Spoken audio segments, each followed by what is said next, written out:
Morning நம்ம எல்லா ஃபிஷஸ்க்கும் வந்து ஃபீட் பண்ணிகிட்டே இருக்கிறப்ப நம்மளோட மாலி வந்து குட்டி போட்டிருந்தாங்க. அதை வந்து அப்சர்வ் பண்ணோம். ப்ரீவியஸ் பேட்சில் வந்து 2 ஃபீமேல் வந்து ஒரே டைமில் வந்து குட்டி போட்டிருந்தாங்க.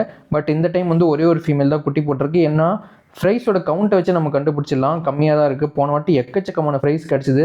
ஒரு ஃபீமேல் உள்ள பாட்டுக்குள்ளே இருக்குது பாருங்கள். கண்டிப்பாக அது வந்து இன்னும் கொஞ்ச நாள் வந்து அதுவும் குட்டி போட்டுரும். ஸோ ஒரு ஃபிஷ்ஷுக்கான ஃப்ரைஸ் வந்து பாருங்கள் எந்த அளவுக்கு இருக்குன்ட்டு. இது வந்து பலூன் மாலி டைப்பு. பலூன் மாலிலே 3 டைலு. ஸோ அது வயிறு எப்படி இவ்வளோ இடம் இருக்குன்னே நமக்கு தெரியல. அவ்வளோ குட்டி போட்டிருக்குது.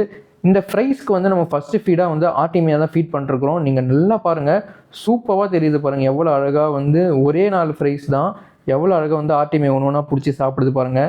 இவங்களுக்கு ட்ரை ஃபீடும் போடலாம். பட் வந்து நான் வந்து ட்ரை ஃபீடு வந்து ட்ரை பண்ணல. நம்மக்கிட்ட வந்து டெய்லியுமே நம்ம வந்து ஆர்டிமியா ஹேச்சிங் போட்டுட்ருக்கோம். அதனால் வந்து நான் ஆர்டிமியாவே ஃபீட் பண்ண ஆரம்பிச்சிட்டேன். பிளாக் மூன்டைல் மாலி மட்டும் இல்லாமல் நம்மக்கிட்ட இம்போர்ட்டட் மாலிஸும் நிறைய ஃப்ரைஸ் இறக்கியிருக்காங்க. ஸோ வரக்கூடிய வீடியோஸில் அவங்க எத்தனை ஃப்ரைஸ் போட்டாங்கன்றதை அப்டேட் பண்ணுறேன்.